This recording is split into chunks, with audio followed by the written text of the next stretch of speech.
How's it going, everyone? Right now we are going to be taking a quick look at and showing you how to install the Pewag Snox Pro Self-tensioning diamond pattern snow tire chains on our 2021 Kia K5.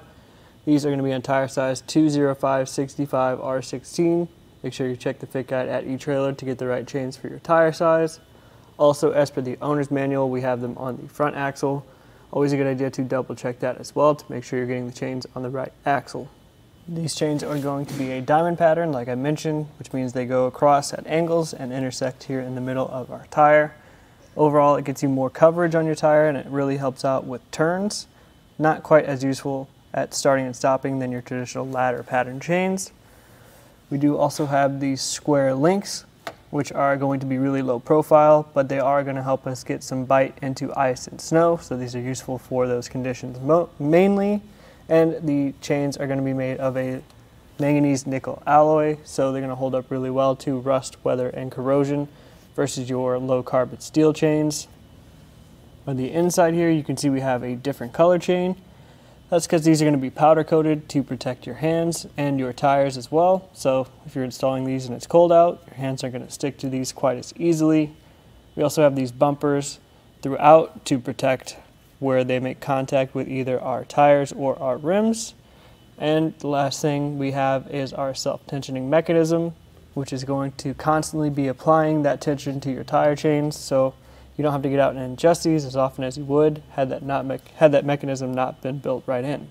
The chains do come two to a set in the soft shell outer case. It's going to do a good job of keeping the chains separate and keeping them protected from the elements at the same time.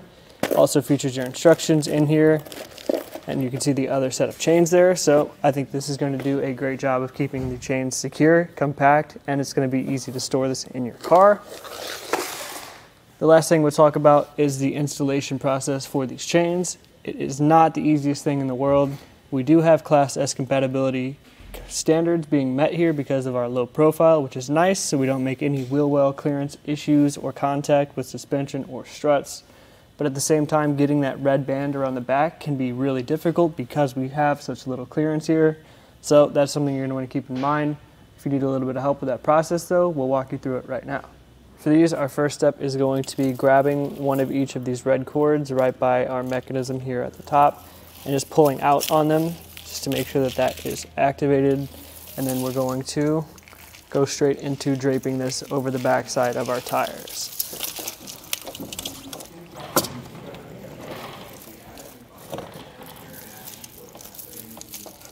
From here, we're just going to do our best to guide this red cord around the tire.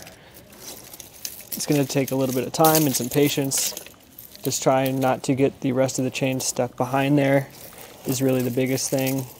And fitting it around the tire where we can.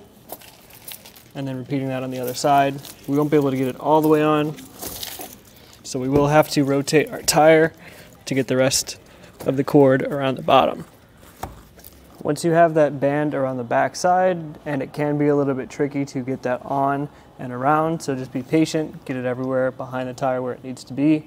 It's also a good idea to do it on your driver's side tire as well, because we're to the point now where we can't get the band underneath the bottom, so we will have to move the tire forward to get the rest of it on. And it's nice to have that other set going at the same time, so you only have to move your car once, but let's go ahead and move it and get the rest of the chains on. Now we've moved our car, I'm just going to get the rest of this red band around the back side of the tire. Might have to do a little bit of adjusting as well. In our case, we actually rolled a little bit too far forward, so we had to roll back just to get the rest of the band around and even so that we have enough tension over here. Our next step is going to be to activate our tensioning mechanism. So to do so, I do actually need to get myself a little bit of slack on the side again and just push that up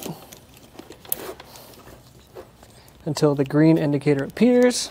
Need a little bit more room.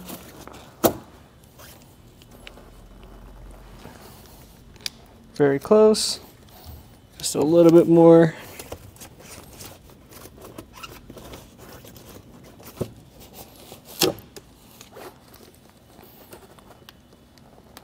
There we go. You see that green indicator up here. That means you're good to go. Once you get that self-tensioning mechanism in place and the indicator is green, you should be good to go. And hopefully during this time you've also been doing your driver's side chain. Process is going to be the same for both. So at this point, we're ready to hit the road. Overall, these chains are still really solid once you get them on. They are really nice and secure on here, and that self-tensioning mechanism is a nice feature, so we don't have to get out and adjust these constantly like we would with other chains without that feature. That being said, as you see during the install, getting that band around the back is really kind of complicated. Having to do that on both sides would definitely get a little bit annoying, especially if you are out on the side of the road trying to do that. So if you like these chains, I would recommend maybe checking out the Pewag servos. They're going to be a lot easier to install. They're going to work in a similar way. But if you don't mind that install process and you want the security of these chains and the overall quality, I think they're still a nice option as long as you're willing to deal with that. This again was just a quick look at the Pewag Snox Pro Self-tensioning Diamond Patterns No Tire Chains. Took a look at how they fit and how to install them on our 2021 Kia K5.